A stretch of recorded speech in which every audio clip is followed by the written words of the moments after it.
안녕하세요. 며칠 동안 고민만 하다 조언을 구하고자 사연을 보내봅니다. 저는 30대 중후반 여성이고요. 결혼한 지는 5년이 됐어요. 아직 아이는 없고요. 저는 원래도 아이를 낳을 생각이 별로 없었거든요. 그런데 요즘 남편이 자꾸 이제는 더 늦기 전에 아이를 가져야 하지 않겠냐며 졸라대는데 제가 어떤 결정을 내려야 할지 도무지 판단이 안 서서요. 여러분께서 제 이야기 들어보시고 저라면 어떻게 하실지 의견을 보태주셨으면 합니다. 어디서부터 이야기하면 좋을까요? 먼저 저희의 신혼생활부터 거슬러 가보는 것이 맞겠네요. 결혼 정년기에 두 남녀가 만나 저희는 제법 순조롭게 결혼 생활을 시작했어요.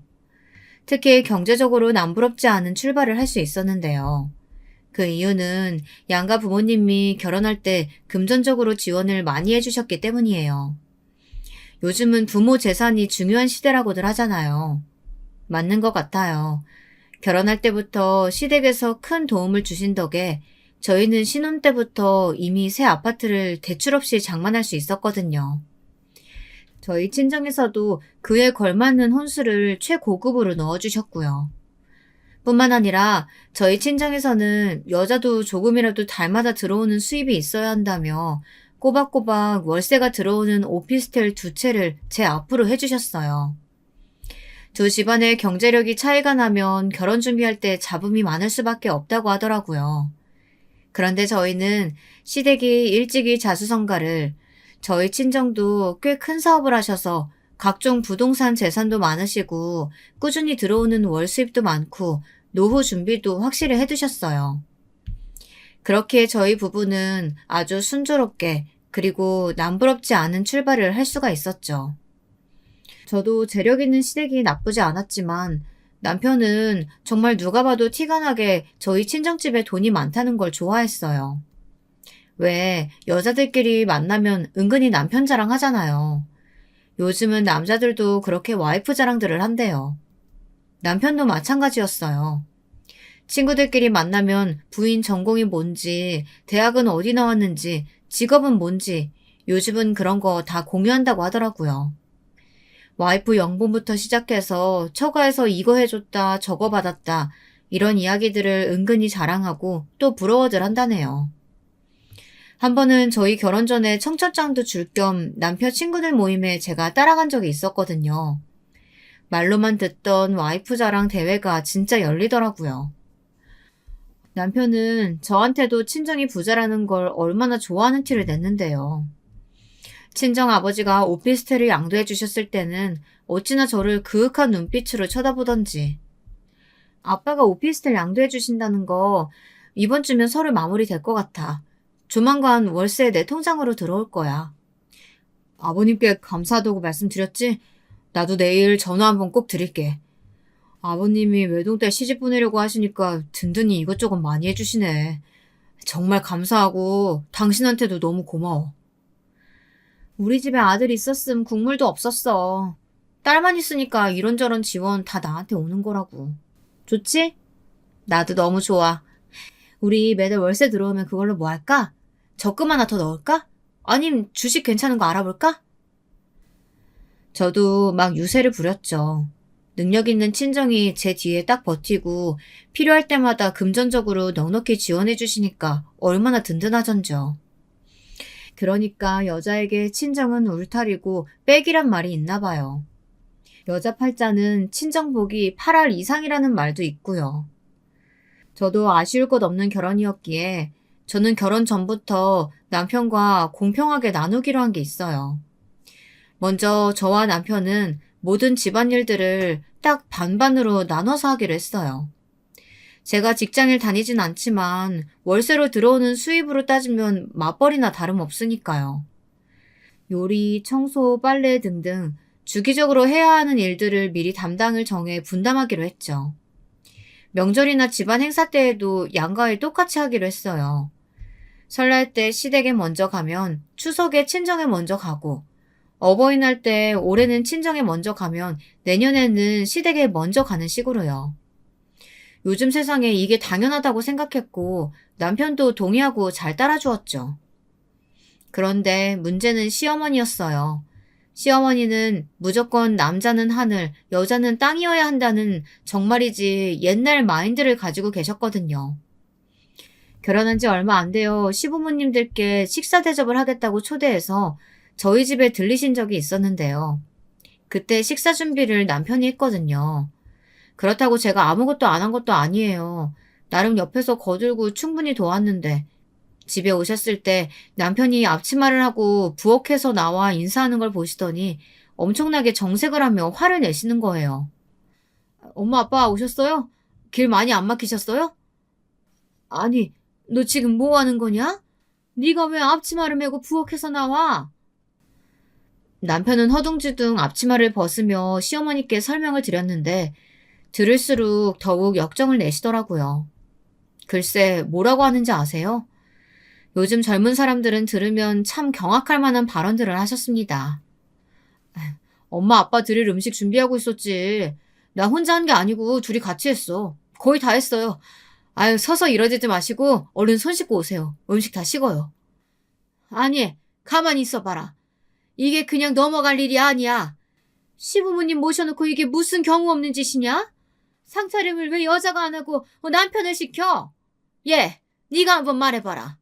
매일 오는 것도 아니고 처음 오는 시부모님 대접하는 밥상 차리는 게 그렇게 싫어서 남편을 부엌에 들락날락하게 만드는 게 지금 잘하는 짓이고 자랑할 짓이라고 내 앞에서 이 꼴을 보이는 게냐? 정말 어이가 없었어요. 아니, 시부모님 밥상은 꼭 며느리가 차려야 한다고 어디 대한민국 법전에라도 쓰여 있답니까? 황당했지만 나름 또박또박 이유를 설명해드렸죠. 그게 아니고요, 어머님. 저희 친정부모님이 오실 때는 제가 나서서 음식 차려요. 오늘은 어머님, 아버님 식사 이이가 직접 손수 차리고 싶다고 해서 그러자고 한 거예요. 그리고 어머님, 요즘 세상에 무조건 여자만 부엌에 들어가야 한다는 법이 어디 있어요? 아무래도 부모님들 초대해서 식사 준비할 때는 평소 상차림보다 훨씬 신경 많이 쓰게 되니까 그게 혼자 하기엔 영 힘들기도 하고 그래서 둘이 같이 해야죠. 게다가 양가 부모님들이 좋아하시는 음식들도 다르시고 간을 어떻게 하는 걸 좋아하시는지는 각자가 더 잘 알지 않겠어요? 이게 다 어머님, 아버님 정성껏 음식 만들어 대접해 드리려다 보니 둘이 역할을 나눠서 준비했다고 그렇게 예쁘게 봐주시면 안 될까요, 어머니? 내 살다 살다 별꼴을 다 보겠구나. 아무리 세상이 변하고 요즘 젊은 사람들이 어떻게 생각하는지는 모르겠지만 나한테 있어서는 절대 있어서는 안 되는 일이야. 절대 네 남편 부엌에 들이지 말아라. 내 한 번만 더 이 꼴 보면 정말 가만히 있지 않을 거야. 나름 애교 섞인 말로 설명을 해드렸지만 시어머님은 들은 채도 안 하시더라고요. 저도 더 이상 말 안 하고 그냥 포기했어요. 그렇다고 앞으로 남편을 부엌에 들이지 않을 생각은 절대 없었고요.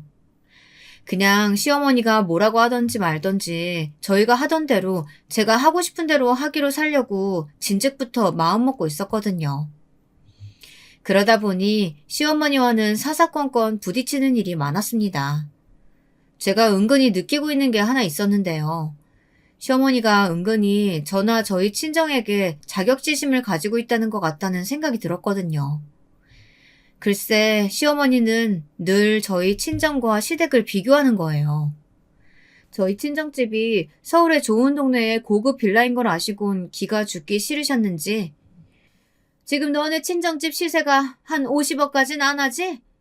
살아보니까 꼭 부자들만 그런 데를 사는 건 아니더라고. 내 친구들도 보면 뭐 사는 데는 그냥저냥 검소하고 깔끔한 동네 사는데 알고 보면 참 알짜배기 부자들이 많거든. 사실 나도 예전에 그 동네 아파트가 하나 당첨이 됐었는데 그때 분양가가 뭐 5억, 6억짜리라서 그냥 품팔기 귀찮아서 말았거든. 근데 그게 지금 20억 가까이 하잖니? 아등바등 그런 데를 살려고 하는 사람들도 있고 형편되는 사람들이 오히려 간소하게 사는 일도 많은 법이지. 이런 말을 대놓고 하시는 거예요.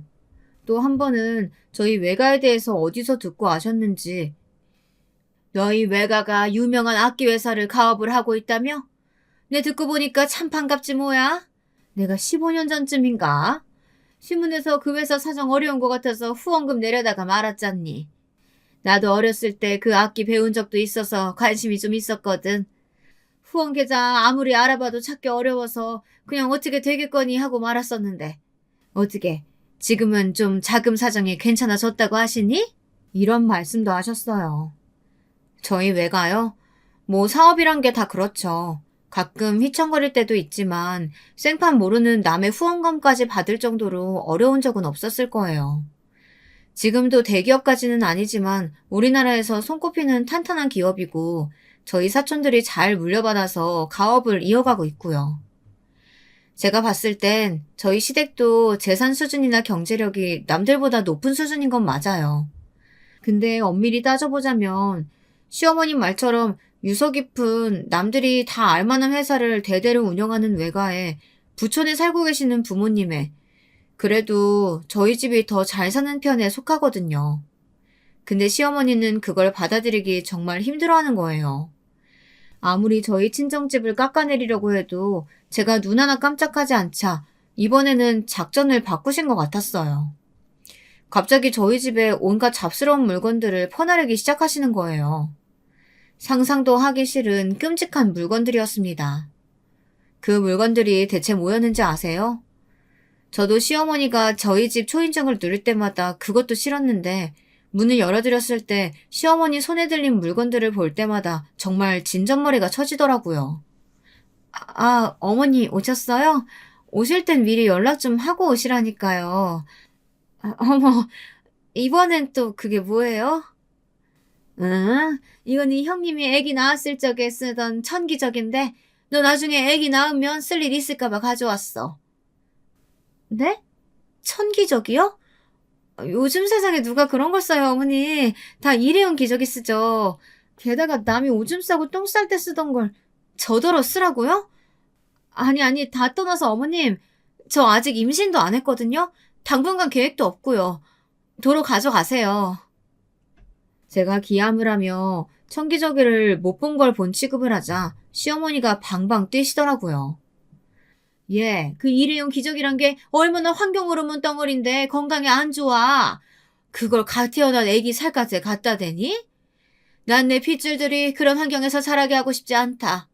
그리고 이거 다 네 형님이 3번 넘게 깨끗이 삶은 거야. 오늘도 내가 오기 전에 한 번 더 삶으라고 해서 그렇게 힘들게 준비해 둔 건데. 아니, 그리고 넌 여자가 한 집안에 시집을 왔으면 애를 낳아서 대를 이어야지. 무슨 애를 계획식이나 세워가지고 가지니? 당연히 가지는 거고 생기면 감사하게 남는 거지. 1년 안에 나는 우리 집안 핏줄 꼭 하나 더 태어나는 걸 봐야겠으니까 그리 알고 잘 챙겨둬라. 그날요. 남편이랑 연애하고 결혼하면서 그렇게 대판 싸운 건 그날이 처음이었어요. 싸웠다기보단 제가 일방적으로 퍼부은 꼴이지만요. 어머니 정말 왜 그러셔? 이거 봐. 어머니가 오늘 우리 집에 뭘 가지고 오셨는지 알아? 이게 뭔데? 천기저귀야, 천기저귀. 형님이 쓰시던 걸 나보고 물려 쓰래. 이게 말이 된다고 생각해? 엄마도 참, 뭐 이런 걸 무겁게 들고 오셨대. 그냥 둬. 내가 내일 나가면서 버릴게. 그뿐인 줄 알아? 엊그저께는 나보고 시이모님 돌아가셨는데 그 집에서 쓰던 쇼파 가져갈 생각 없냐고 전화도 하셨었어. 그래? 가져오려고? 내가 미쳤어? 남이 쓰던 걸, 아니 친척이라고 해도 돌아가신 분이 쓰시던 걸 내가 왜 가지고 와? 내 말은 어머님이 나한테 자꾸 어디 적서넣어도 욕먹을 만한 물건들을 자꾸만 갖다 주신다는 거야. 나 정말 스트레스 받아. 왜 그러시는 거야 대체? 당신은 어머님이 왜 그러시는 거라고 생각해? 글쎄, 그래도 자기 생각해서 힘들게 가져다 주시는 거 아니야? 아니, 절대 아니지. 이건 날 무시하셔서 나는 그 정도 급의 물건 써도 되는 사람이라고 깎아내리려고 그러시는 거야. 설마 어머님이 그렇게 생각하시지 않으셨다고 하더라도 나는 어머님의 반복되는 행동이 그런 의도가 있다고밖에 안 느껴져. 그러니까 앞으로 절대 그러시지 못하게 좀 해줘. 나 정말 화나려고 그래. 알았어. 그리고 저 기저귀 당신 손으로 당장 갖다 버려. 아무튼 여자가 당당하고 편한 꼴을 못 보는 시어머니는 호시탐탐 저를 괴롭히시려는 것 같았지만 제가 눈 하나 깜빡했는 줄 아세요? 어머니 앞에서나 남편 앞에서나 제 입장을 똑부러지게 전달했더니 남편은 중간에서 어쩔 줄 몰라 했고 시어머니는 점점 더 저를 못마땅해 하기 시작했습니다. 추석 때의 일이었어요. 설날 때 시댁에 먼저 갔기에 추석에는 당연히 친정에 먼저 가려고 준비를 하고 있었죠. 그런데 시어머니가 아침부터 전화를 하신 거예요. 예, 제사 지내려면 빨리 음식 준비해야 되는데 왜 아직도 코빼기를 안 비추니? 지금 시간이 몇 시인데? 네? 어머님 못 들으셨어요? 저희 이번 명절에는 친정부터 가기로 했어요. 뭐? 그게 무슨 소리야? 넌 출가 외인이고 이제 우리 집안 사람이야. 명절 때 친정 문턱도 못 밟던 시대가 있었다. 근데 어딜 먼저 간다고? 그게 지금 말이 되는 소리냐? 왜 말이 안 돼요? 저도 명절 때면 저희 엄마 아빠 보고 싶어요, 어머님. 저번에는 늦게 가니까 저희 이모, 고모, 사촌들까지 다 갖고 없어서 아쉽더라고요. 어머, 벌써 시간이 이렇게 됐네요. 저희 더 늦으면 차 막혀서 안 돼요. 그럼 어머님, 이만 끊을게요. 후다닥 전화를 끊어버렸더니 아주 받을 때까지 전화를 하시더라고요. 남편에게 계속 휴대전화를 주워버리고 제가 직접 운전을 해 친정으로 향했습니다. 보조석에 앉은 남편은 안절부절 하더라고요. 아, 어쩌지. 엄마가 계속 전화를 하네. 그러게, 명절 때 번갈아 가기로 했다고 왜 말씀 안 드렸어? 분명 이렇게 난리를 치실 게 뻔해서. 아무튼 난 몰라. 자기가 알아서 해. 모레 갈 때도 이렇게 화내시면 어떡해. 나 너무 무서워. 계속 이러시면 나 그냥 안 갈래. 그렇게 추석 때는 저희 친정에 가서 3박 4일을 실컷 놀다 오고 시댁에는 코빼기도 안 비쳤어요. 그랬더니 시어머니는 바짝 약이 오르신 것 같더라고요. 그러고 한 2주가 지났나요? 시어머니가 아주 급한 일이 생긴 것처럼 시댁으로 오라고 호출을 하셔서 얼른 가봤죠. 근데 어떤 일이 있었는지 아세요? 제 입으로는 도저히 창피해서 친구들에게는 말도 못할 것들인데요. 아무래도 초장의 며느리 길을 잡아야겠다는 생각이 드셨는지 김장 때도 아닌데 김치거리를 어디서 한 무더기를 사오셨더라고요. 그뿐인 줄 아세요? 집은 죄 엉망으로 만들어 놓고 빨랫감으로 덥지도 않은 이불을 산더미같이 쌓아놓으셨고요. 그 이유가 다 뭐겠어요. 유치하게도 그걸 다 저에게 일을 시켜서 제 기를 죽이려는 거 아니겠어요? 어머님, 이게 다 뭐예요?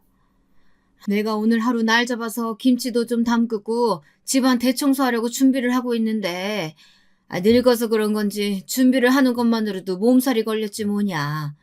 네 형님 혼자만 하기에는 좀 힘들 것 같아서 내가 너도 불렀다. 둘이 좀 같이 하거라.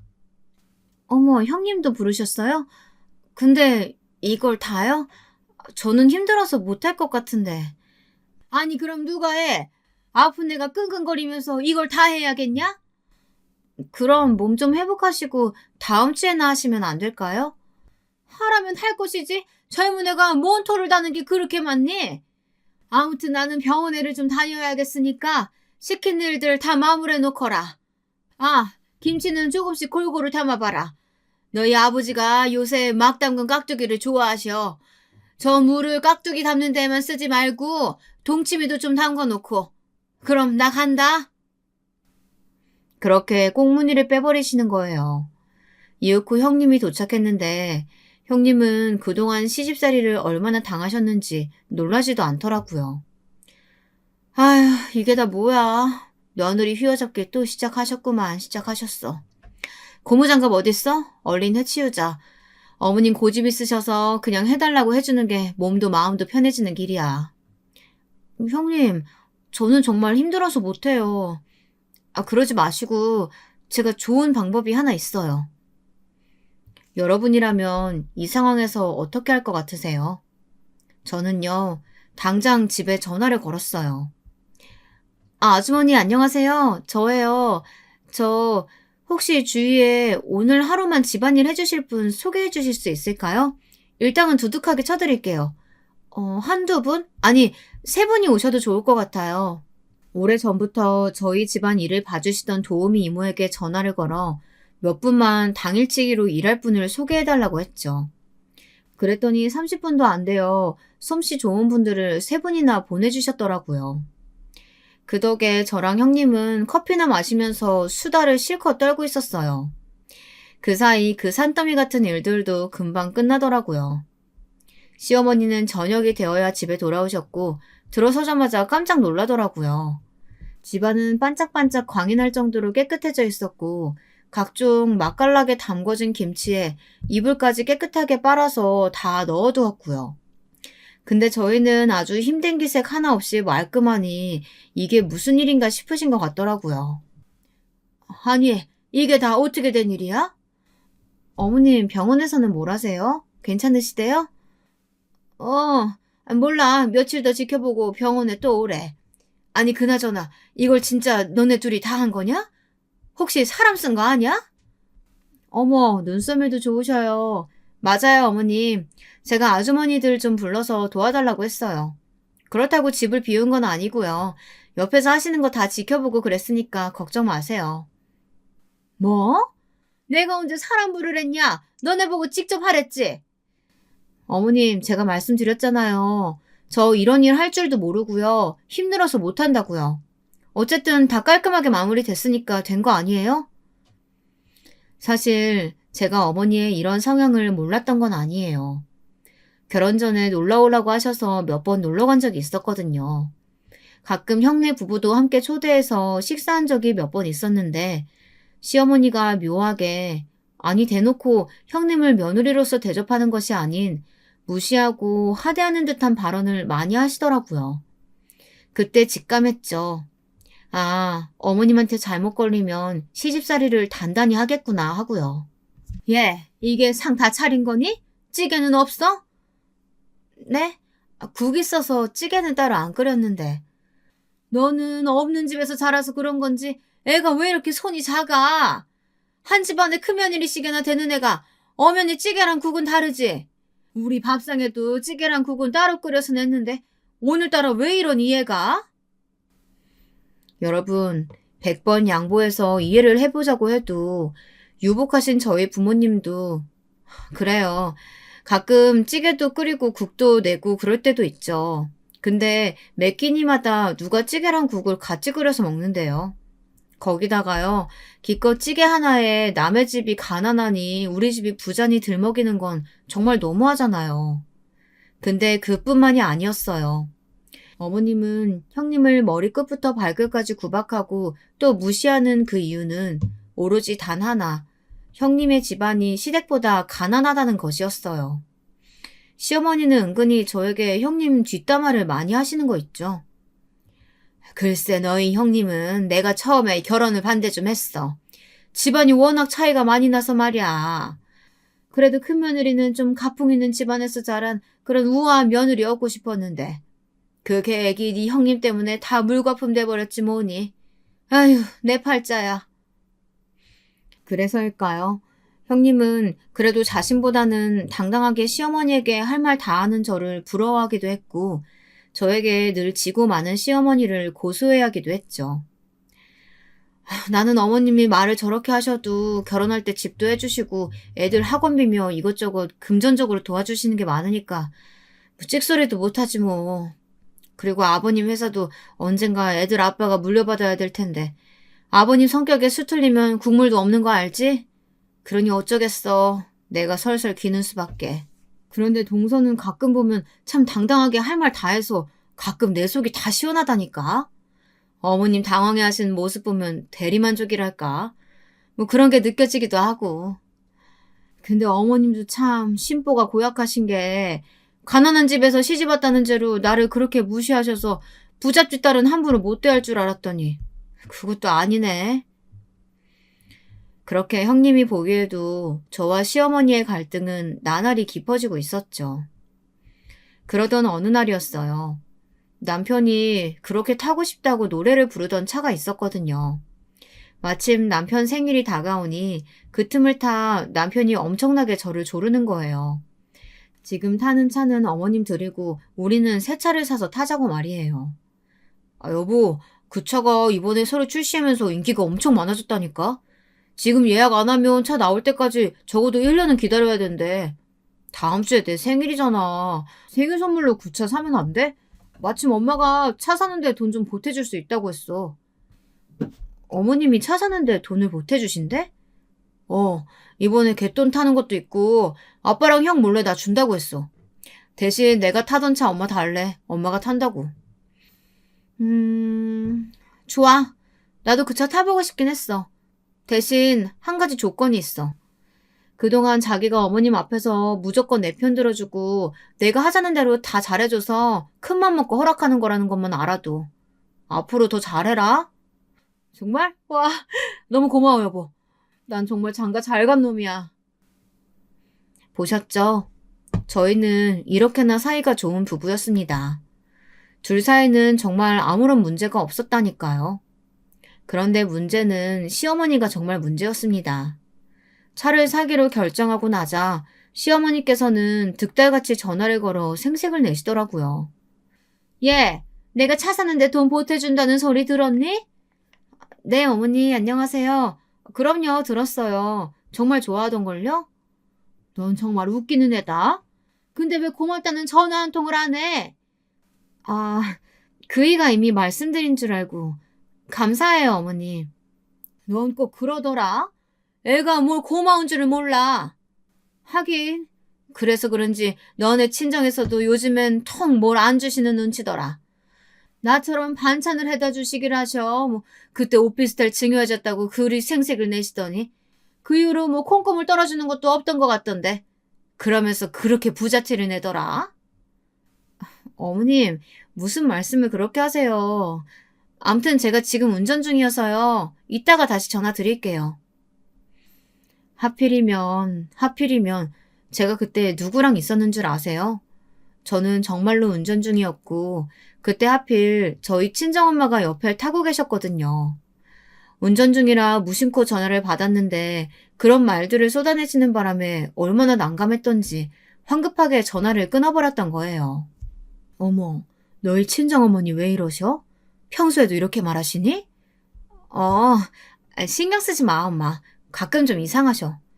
가만히 있어봐, 얘. 아니, 생각할수록 말을 웃기게 하시네. 그러니까 이번엔 너희 남편 차 바꾸는 걸 시어머니가 돈을 보태주시면서 친정에서 해주는 거 없다고 그렇게 말씀하시는 거 맞지? 엄마가 제대로 들은 거 맞아? 맞아.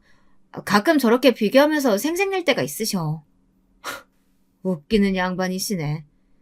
너 지금 타고 있는 이 차도 오래됐지? 엄마가 아빠한테 말해서 네 차도 우리가 바꿔줄게. 이 엄마가 우리 딸 기죽지 않게 벤츠로다가 하나 뽑아줄게. 어머, 이게 웬 행자야? 내가 시어머니 덕을 볼 때가 있네. 완전 좋지, 엄마. 고마워, 엄마. 내가 시댁에 톡톡히 자랑할게. 그렇게 딸 기죽는 꼴은 절대 못 보시는 저희 친정부모님은 저에게 벤츠를 사주기로 하셨어요. 남편이요? 또 엄청 좋아했죠. 역시 장모님 장인어른이 통이 크시다니까. 나도 못 타본 벤츠를. 부럽다, 자기야. 그럼 우리 엄마 아빠가 누군데. 자기 타던 차는 어머님이 타시기로 했다며? 내가 내일 전화 드려서 가져가시라고 할게. 마침 아까 전화하셨는데 운전 중이라 길게 통화 못했거든. 저는 평소에 시어머니에게는 정말 전화를 안 하는 편이거든요. 괜히 전화 드려봐야 맨날 욕이나 얻어먹고 듣기 싫은 말만 듣고요. 그런데 웬일로 안 하던 짓을 하려는 이유는 저도 저희 친정 부모님 자랑도 하고 생색도 좀 내야 하지 않겠어요? 신나서 전화를 걸었죠.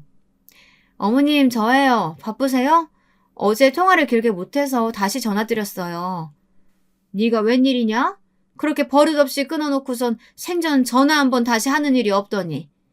드릴 말씀도 있고 해서요. 어머님이 저희 타던 차 가져가신다고 하셨죠? 오늘 가져가시면 해서요. 오늘 당장? 왜? 저희 아파트가 등록할 수 있는 차가 딱 2대거든요. 근데 오늘 제 차가 새로 나와서 그걸 등록하려면 그 이 차를 어머님이 가져가셔야 할 것 같아요. 갑자기 네가 새 차를 뽑았어? 무슨 돈으로?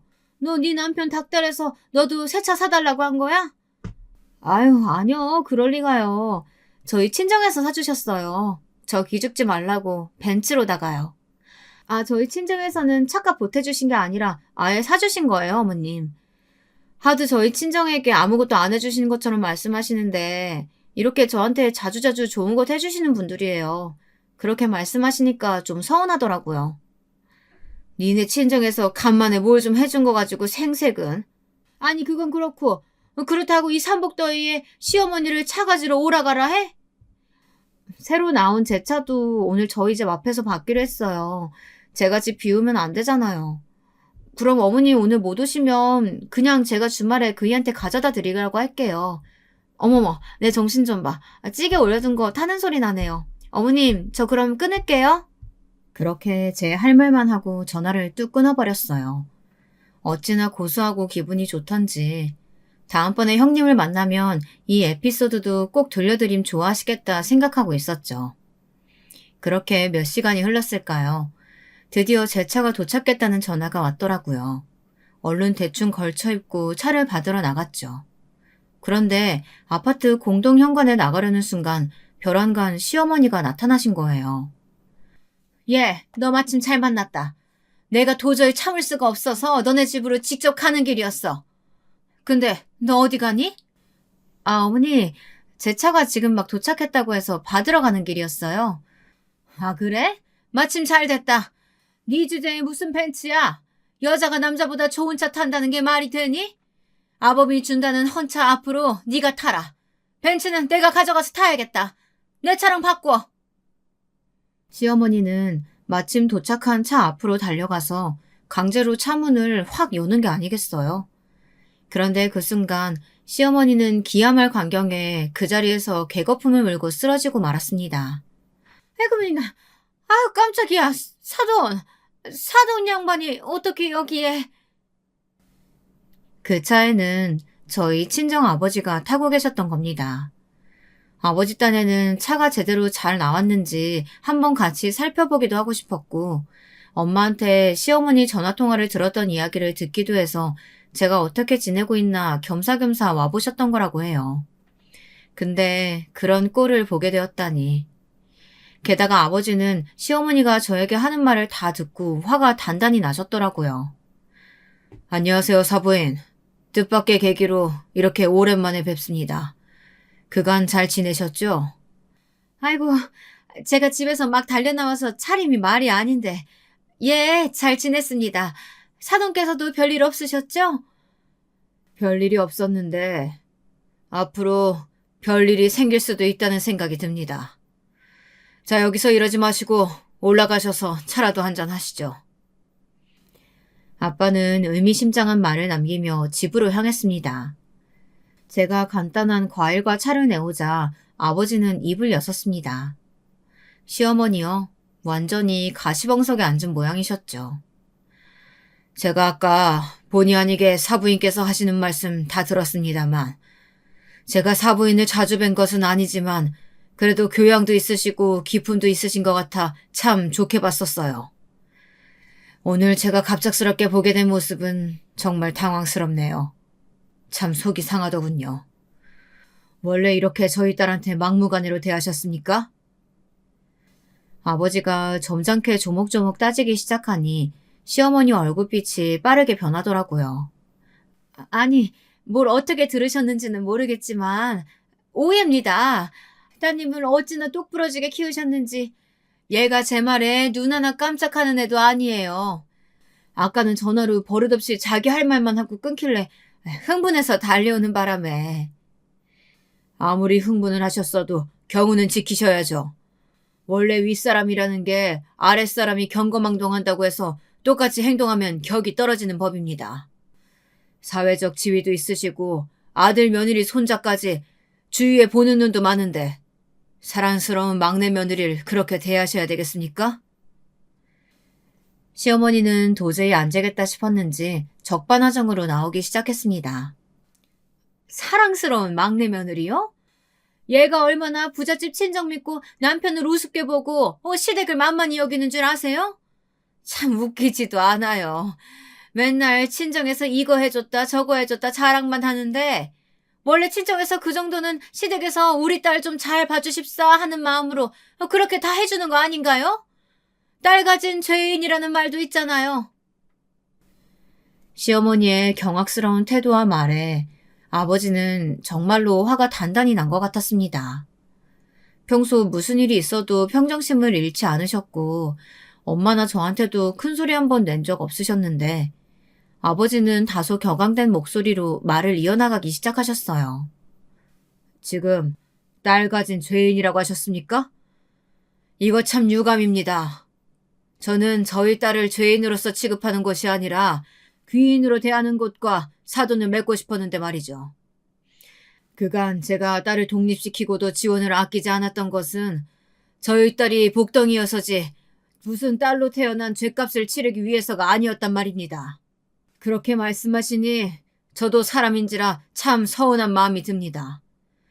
현재까지 박서방에게 지원하고 있던 모든 것 중단하고 또 앞으로 증여하기로 마음먹었던 것들도 다 없던 일로 하겠습니다. 방금 저희 집안에게 아주 큰 실수하셨다는 것만 알아두셨으면 좋겠네요.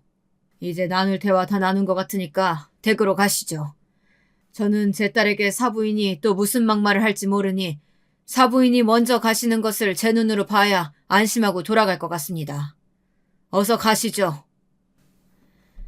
그렇게 시어머니는 쫓겨나듯이 저희 집에서 나갔고 그제서야 아빠도 집으로 가셨습니다. 아빠에게 잘 사는 모습만 보여도 모자랄 판에 이런 모습을 보였다는 것이 너무도 속상했습니다.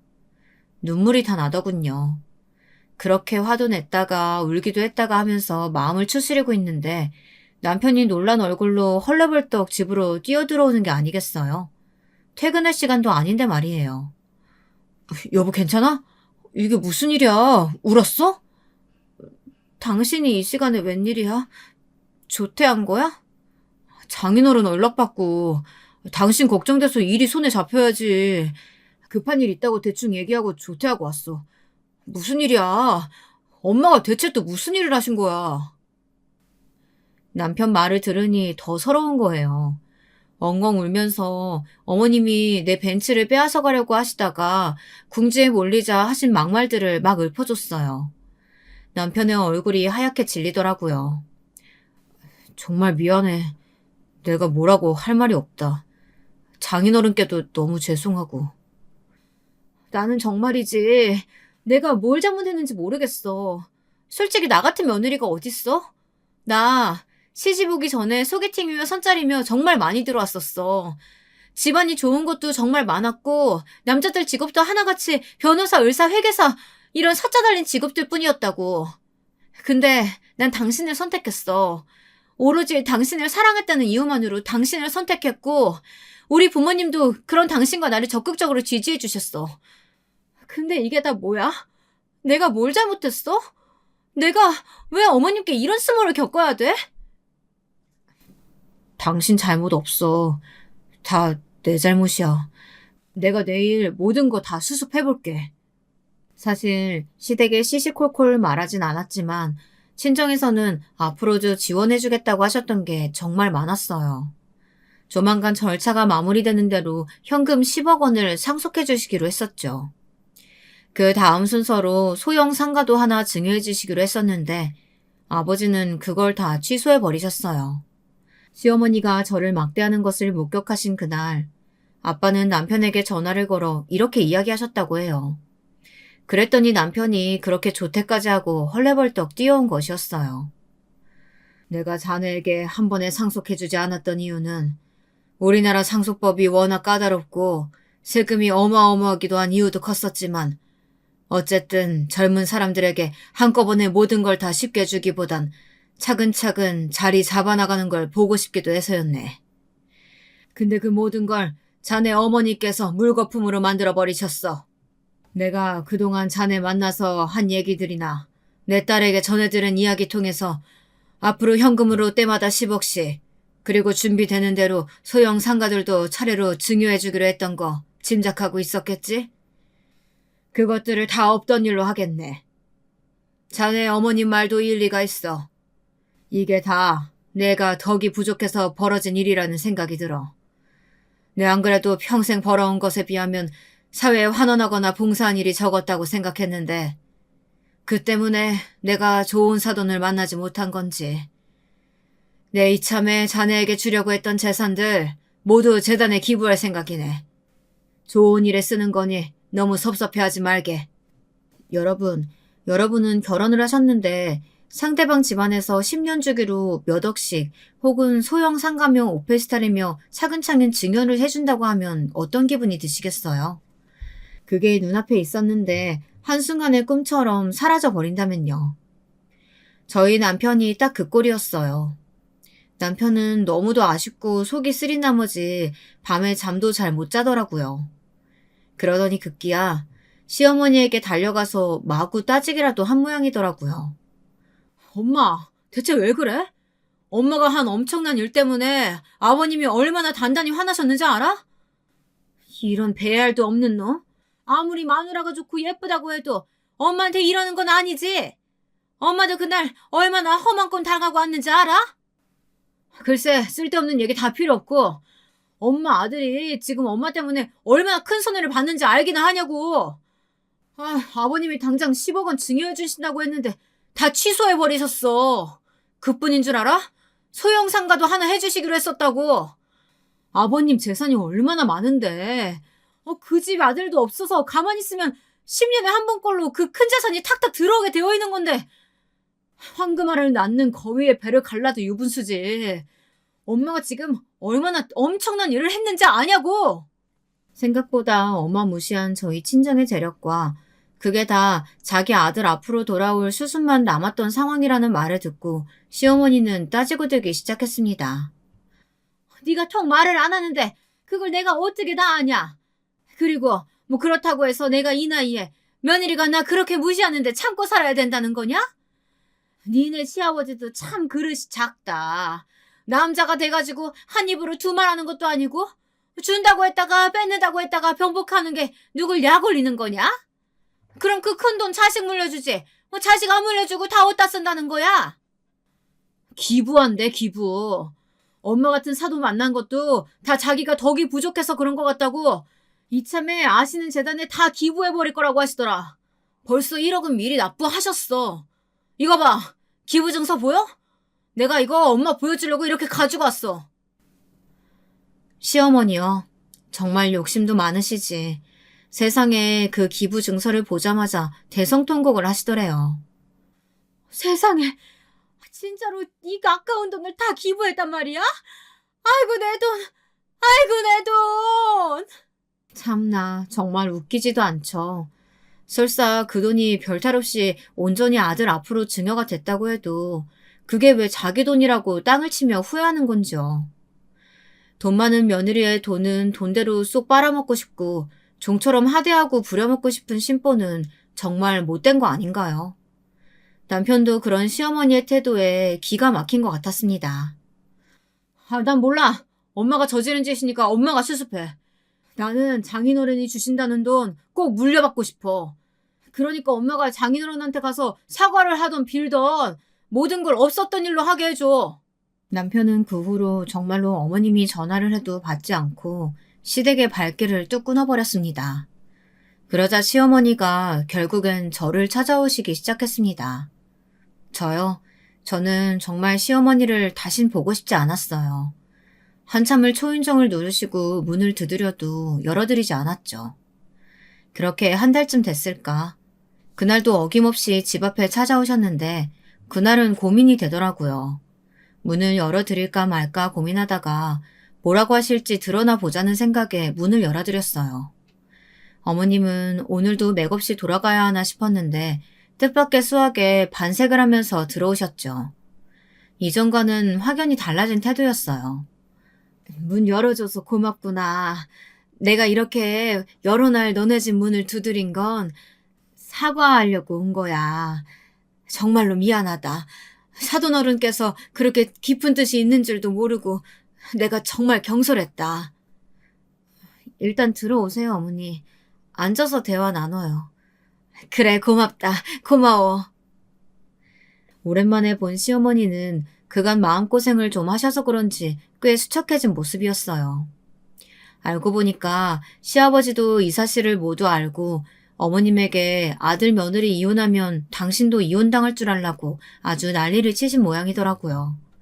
저는 시어머니에게 제 생각을 차분하게 말씀드렸어요.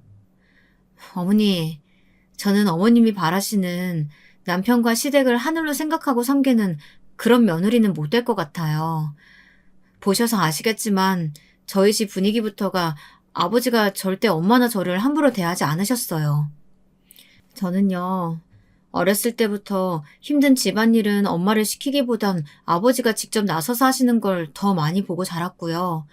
저희 할머니, 할아버지도 엄마를 귀하게 대접해 주시기만 하셨지, 막 시집살이 시킨다거나 하는 일도 절대 없으셨어요. 만약 그런 일이 있으셨다면 지금 그이가 그러하듯이 저희 아버지도 가만히 있지 않으셨을 거예요. 제가 할 도리를 다 하지 않겠다는 게 아니에요. 저는 앞으로도 제가 그이의 아내로서 또 며느리로서 해야 하는 일들은 다 할 거예요. 그치만 죄인처럼 노예처럼 어머님이 어떤 말을 하시던 감내하는 일은 없을 거예요. 그래야지. 당연히 그래야지. 네 말이 다 맞다. 네 말이 다 맞는 말이야. 그럼 지금껏 내가 한 모든 일들 다 용서해 주는 거냐? 용서하고 말고 할 게 뭐가 있겠어요. 저에게는 앞으로 안 그러시면 되죠. 그런데 하나, 저희 부모님께는 꼭 사과해 주셨으면 좋겠어요. 알겠다. 알겠어. 그렇게 시어머니는 울면서 집에 돌아갔고 며칠을 망설이는 것 같더라고요. 고민이 되셨겠죠. 평생을 남자는 하늘, 여자는 땅이라는 생각을 가지고 살아오신 분이 사돈에게 고개를 숙여야 한다는 것이 얼마나 자존심이 상하셨겠어요. 그러더니 작심하고 저희 친정 부모님께 찾아가서 사과를 했다고 합니다. 제가 못난 마음 먹고 복덩이 같은 며느리 몰라보고 이렇게 큰 잘못을 했습니다. 귀한 자식 믿고 보내주셨는데 험한 꼴 보시게 해서 정말 죄송합니다. 앞으로는 이런 일 없게 딸처럼 귀하게 대하면서 살아보려고 합니다. 부디 노여움 푸시고 저희 아들에게도 말을 꼭 좀 전달해 주세요. 그렇게 시어머니의 사과를 끝으로 불거졌던 갈등은 어느 정도 수습이 되었습니다. 제가 이번에 깨달은 게 하나 있어요. 친정 유산이 워낙 많다 보니 언제든 이혼해도 잘 살 수 있다는 생각에 시댁 식구들에게 거리낄 게 없이 당당하게 사라지더라고요. 그렇다고 친정이 가난하다고 주눅들거나 당당하지 못하게 살아야 한다는 말은 아니에요. 어쨌거나 다들 누울 자리 보고 다리를 뻗으라고 약한 사람만 골라 못되게 갑질하는 사람들에게는 그 배로다가 강하게 나가면 절대 함부로 대하지 못한다는 이야기를 하고 싶은 거예요. 그게 다 인품과 인격으로 드러나는 거 아니겠어요? 어른으로서 먼저 베풀고 보듬고 잘 대해줘야 아랫사람들도 우러러보고 따르는 법이죠. 지금도 보면요. 저희 남편은 시어머니와 시아버지에게보단 저희 엄마 아빠에게 더 잘해요. 누군 그러대요. 다 친정 돈 바라보고 그런 거 아니냐고요. 아무렴 어때요? 어쨌거나 길지도 않은 인생 앞으로 잘해드리면 그만이죠. 이렇게 마음이 편해지고 보니 제 얼굴도 참 좋아졌나 봐요. 동기 모임 나가면 친구들이 그러대요. 동창들 중에 보면 얘 팔자가 제일 좋은 것 같아. 우리 학교 다닐 때 보면 공부 잘하는 애 예쁜 애 얼마나 많았니? 근데 지금 보면 봐봐라. 결국 집안 좋은 애가 제일 잘 살잖아. 나이 들고 보니까 예쁨도 퇴색되기 마련이고 똑똑한 애들도 시집가서 애 낳고 가정주부 되면 그냥 평범한 아줌마고. 근데 얘 봐라. 시댁 스트레스 없어. 남편 잘해. 돈 있어. 근심 걱정 없어. 그렇게 잘 가꿔서 그런지 피부도 반딱반딱 윤이 나면서 얼마나 보기에 좋니? 너 요즘 예뻐졌어. 그래서일까요? 남편이 은근히 저를 요새 못살게 군다니까요. 저는 원래 아기 생각이 없는데 그렇게 저를 꼬시면서요. 자기야, 우리도 얼른 애기 낳으면 안 돼? 난 정말 자기 닮은 딸 낳고 싶어. 애 키우는데도 체력이 중요하다는데 한 살이라도 젊을 때 빨리 낳는 게 좋대. 어떻게 오늘 당장 실행해? 난 싫다니까. 자기야. 난 정말 최고 부인 만나서 결혼했는데 딱 하나 자식만 낳으면 소원이 없겠단 말이야. 자기야, 이리 와봐, 응? 이렇게 날마다 저를 졸라대니 저도 은근히 마음이 흔들리기도 하는데 여러분들이라면 어떻게 하시겠어요? 아이를 한번 가져보는 것도 좋겠다 싶으신가요? 저도 제 아이에게 복을 주는 부모가 되고 싶은데 저도 그럴 수 있을까요?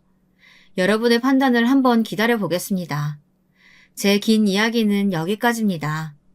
소중한 시간 내어 들어주셔서 감사합니다.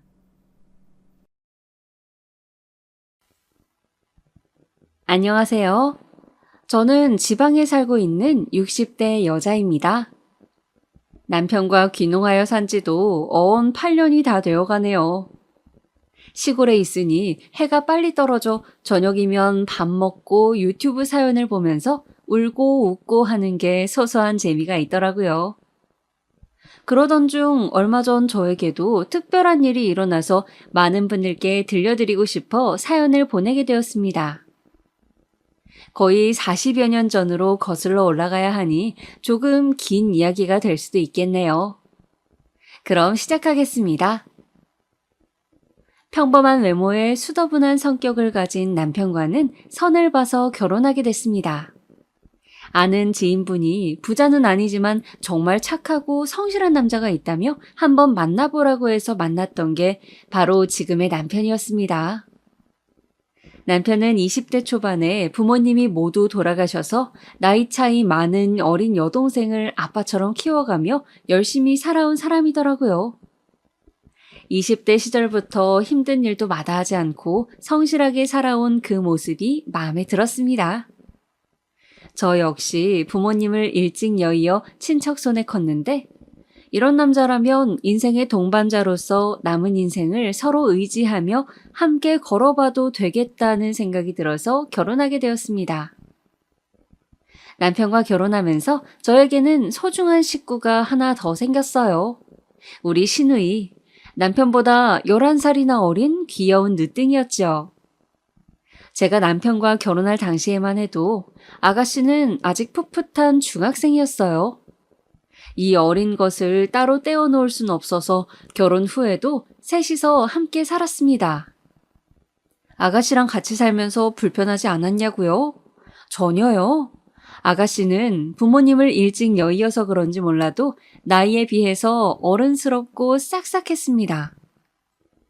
항상 저에게 언니 언니 하고 따르며 혹시 제가 힘들까 집안일 하나라도 더 도와주려 하고 항상 이쁨 받을 짓만 했습니다.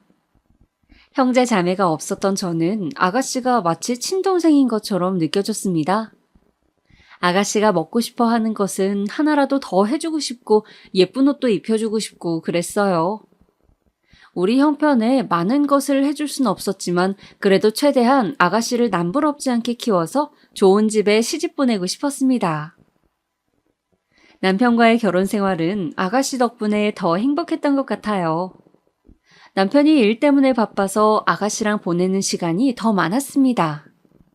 둘이 장도 보러 다니고 투닥거리며 같이 요리도 만들고 남편이 출장을 가서 집에 안 들어오는 날에는 아가씨랑 나란히 누워 밤새도록 수다를 떨기도 했어요. 아가씨는 저에게 있어서 가장 친한 친구이자 동생이자 딸이었습니다. 이런 아가씨가 어느 날 그 예쁜 눈을 반짝이며 저에게 말하더군요.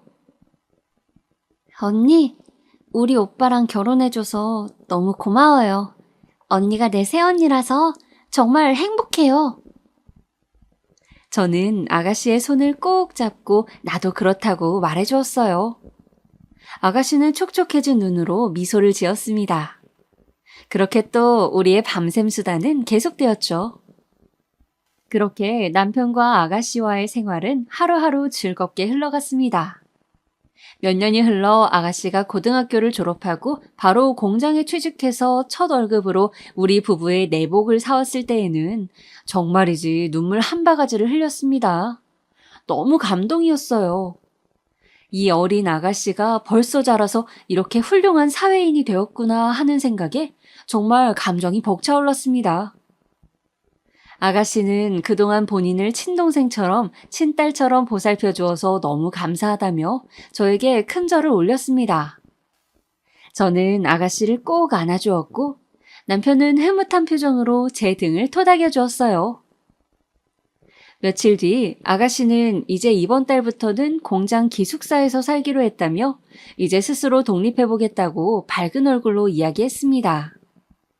저는 혹시 가서 부족한 거라도 있을까봐 이것저것 필요한 생필품을 챙겨주다 보니 짐이 한 보따리가 되더군요. 남편과 같이 아가씨를 회사 기숙사에 데려다주고 오는 길에 그 허전한 마음은 이루 말할 수가 없었습니다. 아가씨가 가고 텅 빈 집에 돌아오니 쓸쓸한 마음이 들었습니다. 남편과 저는 텅 빈 집 소파에 앉아 한참 동안 서로 말이 없었습니다. 여보, 아가씨 말이야. 우리 없이도 혼자 잘할 수 있겠지? 그래, 걱정 마. 당신이 미선이 친동생처럼 잘 키웠잖아. 내가 정말 고마워, 여보. 당신 같은 여자는 정말 없을 거야.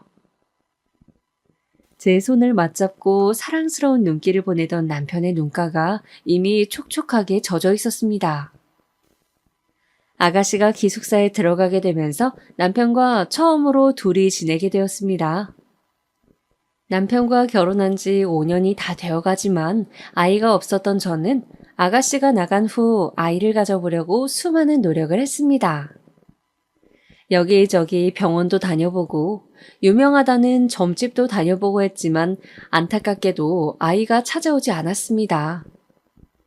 주변에 아이를 한둘씩 낳고 예쁘게 키우는 사람들을 보면 너무 부러웠습니다. 임신을 시도한 지 몇 년이 지나자 자연스럽게 포기가 되더군요. 역시 안 되는 건 안 되나 보다. 내 인생에 자식복은 없나 보다 하고 생각했습니다. 그러던 중 오랜만에 아가씨한테서 연락이 왔습니다. 최근 몇 달간 일이 바빠졌다면서 연락이 뜸했었거든요. 아가씨는 중요하게 할 말이 있다며 주말에 집에 찾아오겠다고 했습니다. 저는 중요하게 할 말이 무엇인지는 생각도 못한 채 오랜만에 아가씨가 온다는 사실에 신나서 잡채며 갈비찜이며 아가씨가 좋아하는 음식 준비에 정신이 없었습니다. 남편도 들떠서는 여기저기 쓸고 닦고 집안 대청소를 하더라고요. 주말 점심때 약속한 시간에 맞춰서 아가씨가 집에 도착했습니다. 손에 커다란 과일 바구니를 들고요. 저는 반갑게 달려가서 아가씨의 손을 붙잡고 그동안 별일은 없었는지 물었습니다. 아가씨는 그 예쁜 눈으로 저를 한번 쳐다보더니 중요하게 할 얘기가 있다며 갑자기 누군가를 불렀습니다. 오빠 들어와 인사드려. 안녕하십니까? 처음 뵙겠습니다. 저는 미선이 남자친구입니다. 저는 놀란 표정으로 아가씨를 바라봤습니다. 아가씨는 거실로 가서 이야기를 하자고 하더군요. 저는 아가씨의 남자친구에게 집으로 들어오라고 한 뒤 거실에 다 같이 앉았습니다. 아가씨가 거실에 앉기 전 외투를 벗었는데 글쎄 그 조그마한 몸에 배가 불룩하게 나와 있는 거 아니겠어요? 아가씨가 앉아서 배를 쓰다듬으며 말했습니다. 남자친구 아이를 임신했다고요. 벌써 5개월이 됐답니다. 아가씨의 남자친구는 무릎을 꿇고 본인이 미선이를 책임지겠다며 결혼을 허락해달라고 부탁했습니다. 아가씨에게 남자친구가 있다는 말도 처음 듣는데 임신을 했다니요? 저와 남편은 놀란 가슴을 겨우 쓸어내리고 남자친구에게 잠시 나가 있으라고 한 뒤 아가씨와 대화를 했습니다. 제가 말을 꺼내기도 전에 아가씨가 먼저 입을 떼더군요. 오빠, 언니, 죄송해요. 미리 말씀드렸어야 됐는데 무서워서 차마 말을 꺼낼 수 없었어요. 제 남편감은 언니가 꼭 골라주겠다고 약속도 하셨는데 이렇게 돼서 정말 죄송해요. 고개를 푹 숙이고 풀죽은 목소리로 얘기하는 아가씨를 보자 저는 이 어린 것이 그동안 얼마나 혼자 속으로 힘들었을까 하는 생각에 마음이 아팠습니다.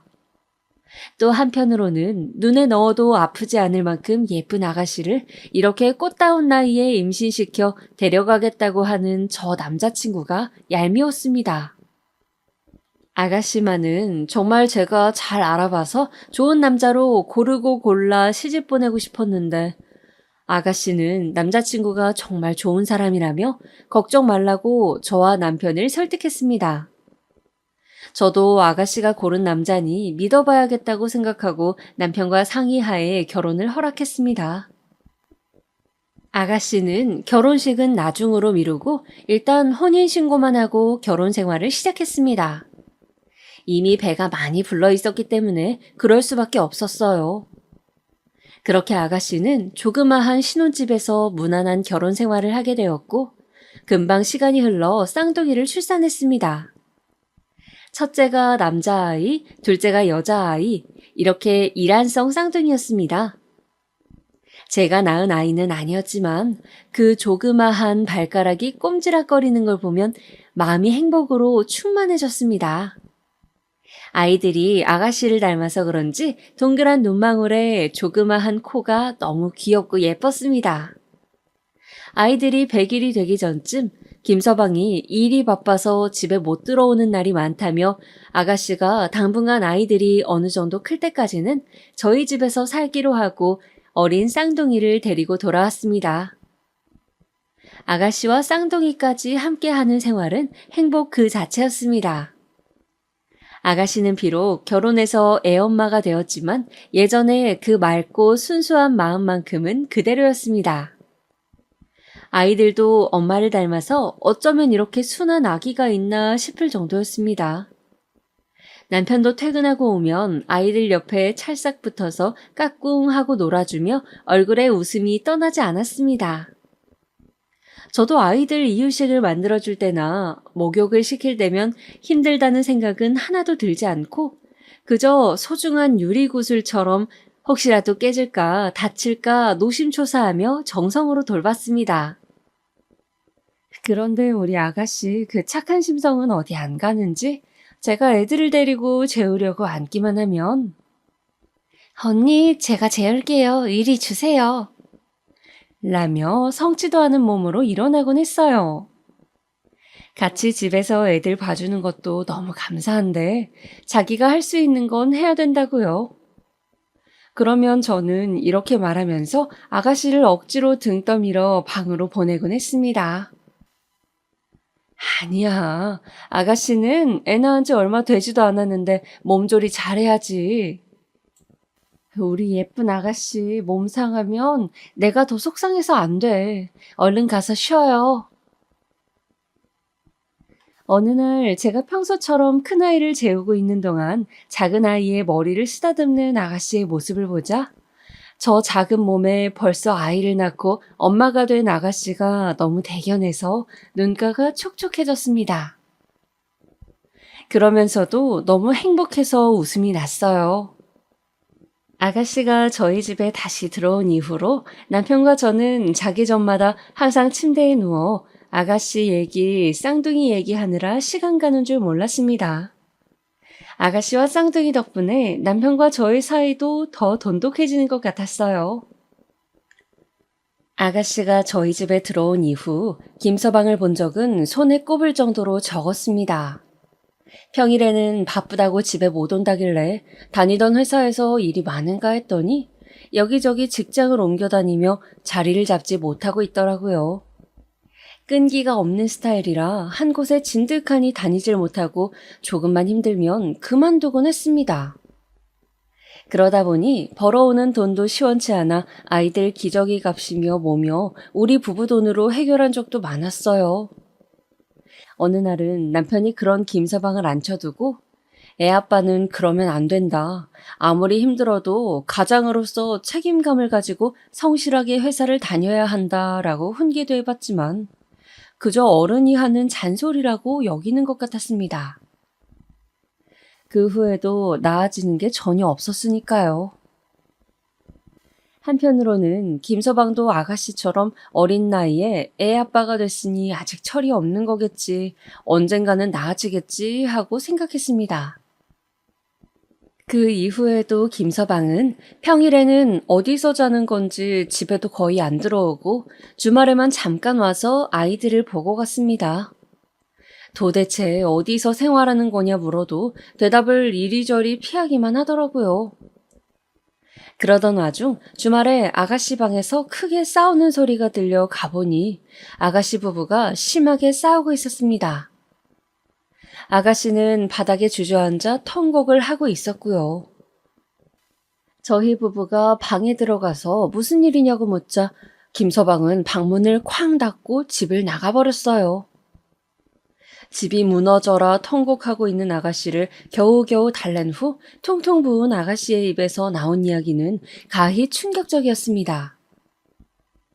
그동안 김서방이 밖에서 다른 여자와 두 집 살림을 차리고 있었다는 게 아니겠어요? 평일에 그 여자네 집에서 먹고 자고 생활하며 애까지 임신했답니다.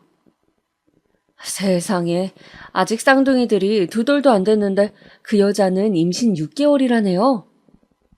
김서방이 집에 하도 잘 안 들어오니까 아가씨도 평소에 의심하긴 했지만 증거가 없어서 긴가민가 했었다네요. 그런데 이번에 아예 들켜버리고 만 거죠. 김서방은 자기는 쌍둥이 키울 자신 없다며 네가 임신해서 어쩔 수 없이 책임진다고는 했는데 막상 결혼 생활해보니 못하겠다는 막말을 내뱉었답니다. 김서방은 그날 집을 나간 후 연락이 두절되었어요. 저와 남편은 그 상대 여자가 누군지 찾아내어 집으로 찾아가 보려고 했지만 김서방과 하도 평소에 교류가 없었던 탓에 정보를 얻기가 쉽지 않았습니다. 아가씨는 그날 이후로 방에 틀어박혀 하루 종일 울기만 했어요. 기운 내라고 맛있는 음식을 차려줘도 입맛이 없다며 먹는 둥 마는 둥 하고 가만히 쌍둥이의 얼굴을 바라보다가도 갑자기 눈물을 흘리곤 했습니다. 생기있던 아가씨의 얼굴이 하루하루 빛을 잃어가고 말라갔어요. 저와 남편은 아가씨 걱정에 매일 밤잠을 설쳤습니다. 어떻게 하면 아가씨의 기분이 나아질까 고민하던 중 아가씨가 평소에 가고 싶어 했던 바닷가에 여행을 보내주면 좋겠다는 의견으로 뜻을 모았습니다. 저는 여행용 가방을 하나 사서 아가씨가 좋아할 만한 예쁜 원피스를 몇 벌 골라서 담았어요. 그리고 카메라와 밀짚 모자도 사서 넣어주었습니다. 그리고선 방에서 우울한 표정으로 혼자 생각에 잠겨있던 아가씨를 불러 얘기했어요. 아가씨, 기분 전환할 겸 바닷가에 여행 좀 다녀오는 거 어때요? 평소에 가고 싶어 했잖아. 쌍둥이들 키우느라 매일 집에만 있어서 답답했을 텐데 내가 쌍둥이 잘 돌보고 있을 테니까 걱정하지 말고 다녀와요. 필요한 건 내가 다 여행 가방에 넣어놨으니까 가서 사진도 많이 찍고 푹 쉬다 와요. 아가씨는 알듯 말듯한 표정을 짓고 한참을 가만히 있더니 저를 보고 싱긋 웃었어요. 언니, 고마워요. 아가씨는 여행 얘기에 갑자기 의욕이 생겼는지 그날부터 밥도 잘 챙겨 먹고 조금은 밝아졌습니다. 저와 남편은 여행 보내주기로 한 계획이 성공했다며 기뻐했어요. 며칠 뒤 아가씨는 잘 다녀오겠다는 인사와 함께 여행을 떠났습니다. 저는 장난감을 가지고 놀고 있는 쌍둥이들에게 가서 말했습니다. 얘들아, 엄마 푹 쉬게 며칠만 외숙모랑 놀자. 엄마가 건강해야 너희도 좋은 거야. 쌍둥이들은 알아들었는지 못 알아들었는지 지들끼리 까르르 하며 놀더군요. 아가씨가 여행을 떠난 지 3일째. 간간히 연락을 하긴 했지만 혹시나 쉬는데 방해될까봐 궁금해도 참았어요. 집에 돌아오면 가서 뭐 하면서 지냈는지 자세히 물어봐야지 하고요. 돌아오는 날짜를 정하지 않고 떠난 여행이라 좀 오래 있다 오더라도 아가씨 기분이 좋아질 때까지 있었으면 좋겠다는 마음이었어요. 그런데 갑자기 출근해서 일하고 있던 남편에게 전화가 왔습니다. 지금 급하게 경찰서에 가고 있다고요. 아가씨에게 무슨 일이 생긴 것 같다면서 자세한 건 가서 확인하고 연락 준다고 하더라고요. 저는 혹시 큰일인가 싶어 안절부절했지만 쌍둥이를 놔두고 달려갈 수도 없는 노릇이라 집에서 발만 동동 구르고 있었어요. 몇 시간 뒤 남편에게서 온 연락은 충격 그 자체였습니다. 여보, 우리 미선이가 남편은 숨이 잘 쉬어지지 않는 듯 가슴을 치며 말을 잇지 못했어요. 전화기 너머에는 남편의 울음소리만 가득했습니다. 이런 적이 없는 남편이었는데 불길한 느낌에 울고 있는 남편을 닥달해서 무슨 일인지 캐묻고 말았습니다. 그게 제 인생 최악의 소식이 될 줄도 모르고요. 바로 아가씨가 여행지에서 사망했다는 소식이었습니다. 숙소에서 혼자 목숨을 끊었다네요. 저는 남편의 얘기가 믿기지 않아 몇 번이고 그게 사실인지 물었지만 남편의 대답은 같았습니다. 사실이라고요. 시신의 신원을 확인했는데 아가씨가 맞다면서요. 저는 그대로 주저앉았습니다. 그 후로 어떻게 지냈는지는 사실 기억이 잘 나지 않아요. 사람이 너무 슬프면 기억을 잃는다는데 그게 무슨 말인지 알 것 같았습니다. 저와 남편은 조용히 장례식을 준비했습니다. 그 천하의 몹쓸 놈은 장례식 자리에도 나타나질 않더군요.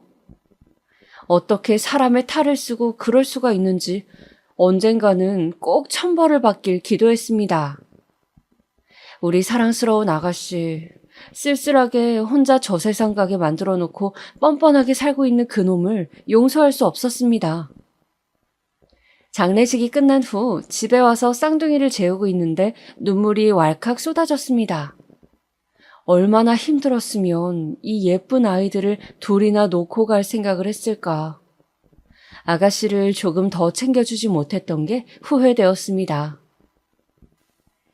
남편은 여행을 보내줬던 게 잘못이었다며 매일매일 스스로를 자책하고 슬퍼했습니다. 아가씨의 장례식 이후 눈물이 마를 날이 없었습니다. 매일 밤 자기 전에 아가씨 얘기, 쌍둥이 얘기로 웃음꽃을 피우던 저희 부부는 이제 아무 말 없이 서로에게 이불을 덮어주는 것밖에 할 수 없었습니다. 아가씨가 떠난 이후로 집안의 공기가 차갑게 변해버렸어요. 이렇게 한동안 힘든 시간을 보낸 이후 아가씨의 유품을 정리하다 보니 여행 갈 때 들려보냈던 카메라가 있더라고요. 혹시나 아가씨의 얼굴이 찍혀있지 않을까 하는 마음에 사진관에 맡겼습니다. 필름을 현상에서 받아보니 얼굴은 안 찍혀 있었지만 아가씨가 마지막에 바라봤던 바다 사진이 찍혀 있더라고요. 이 바다를 바라보며 무슨 생각을 했을까 하며 가슴이 아파왔습니다. 이 바다 사진은 나중에 쌍둥이들 크면 줘야겠다고 생각하고 조그마한 상자에 소중히 넣어두었습니다. 장례식이 끝난 지 한참이 지난 후에도 김서방은 연락이 없더군요. 쌍둥이들 키울 자신이 없다더니 이렇게 나몰라라 하는 건가 봅니다. 저도 쌍둥이들을 이제 어떻게 해야 하나 고민하고 있던 차에 남편이 먼저 얘기를 꺼냈습니다. 여보, 우리 쌍둥이들 우리 자식이다 생각하고 키우면 어떨까? 이 핏덩어리들 남의 손에 맡길 순 없잖아. 제발 부탁이야, 여보. 남편은 오래 고민하고 말한 듯 떨리는 목소리로 말하더군요. 저는 생각에 잠겼습니다. 그동안 쌍둥이들을 내 자식처럼 예뻐하면서 정성으로 키운 건 맞지만 조카로서 키우는 것과 정말 자식으로 품는 것은 다르다고 생각했습니다. 더군다나 친아빠가 살아있는데 우리가 키우는 것이 맞나 싶었습니다. 남편은 제가 결정하지 못하고 고민하는 것처럼 보이자 눈물을 흘리며 애원하더군요. 꽃다운 나이에 동생이 먼저 가버린 것도 가슴이 미어지는데 조카들까지 보낼 수는 없다고요. 평생의 마지막 소원이라며 그렇게만 해준다면 죽을 때까지 저한테 잘하겠다면서요. 저는 남편의 눈물에 더 이상 고민하지 않고 고개를 끄덕였습니다. 저한테도 소중한 조카들이니까요. 아가씨를 예뻐했던 만큼 조카들에게도 그만큼 잘해줄 자신이 있었습니다. 하지만 이제는 조카가 아닌 딸 아들로서 잘해주겠다고 다짐했습니다. 그렇게 쌍둥이는 저희 부부에게 가슴으로 낳은 자식이 되었습니다. 세상에서 무엇과도 바꿀 수 없는 소중한 자식으로요. 쌍둥이는 워낙 어릴 때 엄마가 죽어서인지 죽음에 대한 개념도 알지 못했습니다. 아가씨가 죽은 후 일주일 정도는 엄마를 찾으며 울었지만 엄마가 없는 생활에 금방 적응을 하더라고요. 그리고 쌍둥이들이 말을 하면서부터는 자연스럽게 저를 엄마로, 남편을 아빠로 불렀습니다.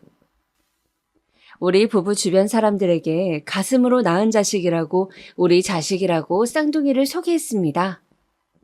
주변에서는 저보고 대단하다며 어떻게 내 배 아파 낳은 자식도 아닌데 키울 수가 있느냐 하며 신기해했지만 저한테는 아무것도 아닌 일이었어요. 쌍둥이는 누가 뭐래도 제 자식이니까요. 누가 낳았건 그건 중요한 게 아니었습니다. 우리는 행복한 내 가족이었어요. 그나마 다행이었던 건 남편 하는 일이 잘 되는 편이라 쌍둥이를 키우는데 부족함이 없었던 점이었습니다. 혹시나 친엄마, 친아빠가 아닌 걸 알고 주변에서 놀림을 당하지는 않을까, 무시를 당하지는 않을까 하는 마음에 항상 좋은 것을 해주려고 노력했습니다.